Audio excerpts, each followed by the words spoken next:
Hi guys, HikGuru here. In today's video I'm going to be showing you how to set up Hik-Connect on your smartphone. First off, if you're on iOS, you're just going to go into the App Store like normal. You're going to search for HikConnect and download this app here. If you're on Android, you're going to have to go into your web browser, go into Google and search for HikVision App Store. You're then going to click on the top link there, HikVision App Store, and then again download Hik-Connect for end user. Just click on download and that'll download to your Android device.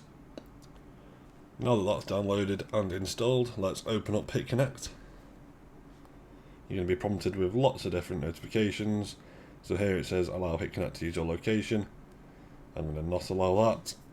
Allow to use Bluetooth. Again, I'm not going to allow that.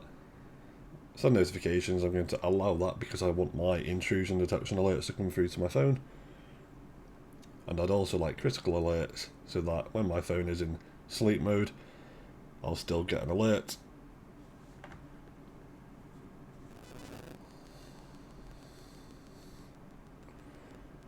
And finally just agree to their terms and conditions. Now select your country or region, followed by tick top right. You're then going to tap on login or register, then tap on register in blue on the left side.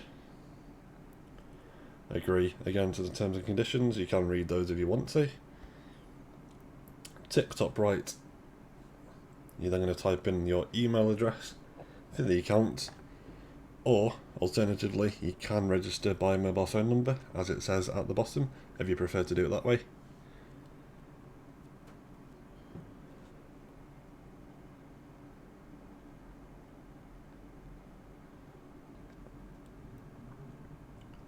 Now you'll either get a code sent to your email or mobile phone number, so let's head on over to my emails. As you can see there, code is 7226. So let's type that back into the app and click on finish. I'm not going to allow Touch ID or Face ID. I find that slows down the process of opening the app. I've already got it on the device itself, so I don't need to have it again on the app. I'm going to cancel that. You're then just going to tap on add device in red, and then you're just going to point your camera to a QR code on your NVR screen. So let's just jump onto the NVR screen now and I'll show you where to go from there. If you're on the latest firmware, this is what the interface will look like. You're going to go to system or configuration. On older firmwares you'll have to right click, menu, configuration, network, platform access. Fairly similar but just a different layout. So for us it's a little setting symbol. We're then going to go to network on the left hand side, go down to advanced, then click on platform access, and now here you want to make sure enabled, tick, stream encryption, tick, create a verification code if it's not already done that for you, and then simply click on apply at the bottom.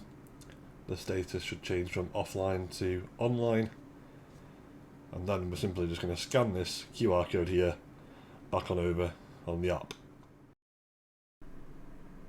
Would you like to allow access to the camera? Okay. You're simply going to scan it. So now you're simply going to tap on add. You're then going to click on next. You can then change that alias. So instead of it being all gibberish there, I like to change it to home CCTV. You can call it whatever you like, and tap on save.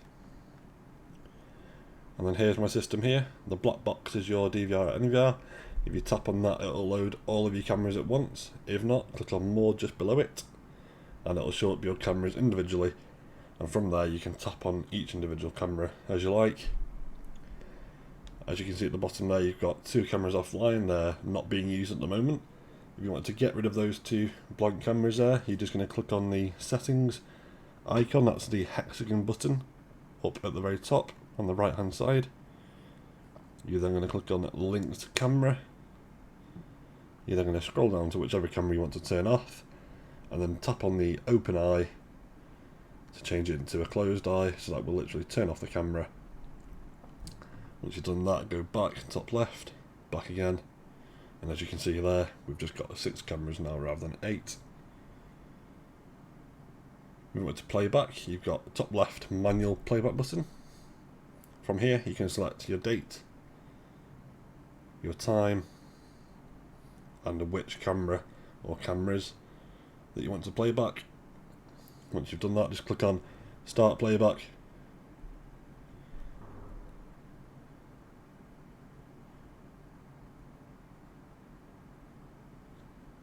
From here you can scroll through your time bar at the bottom. On this little menu here, you can see there's a little camera icon and a little video camera icon. If you press the camera icon, it'll take a screenshot of your screen. If you press the video camera icon, it'll start to record the screen. So if you wanted to save a bit of footage directly to your phone, so you could forward it via WhatsApp, via email, you just tap on that button once. That indicates it started to record the screen. Once you've finished recording the clip, tap on it again, and that will have saved. Let's go back again. Then bottom right, more, pictures and videos, and there's that clip that we just saved. You've then got the option to share, which is the little 3 dots in the bottom right corner, or you can save with the floppy disk directly to your camera roll. In the bottom middle you've got notifications, so if you've got event like intrusion detection enabled on the NVR, you can see all the notifications here.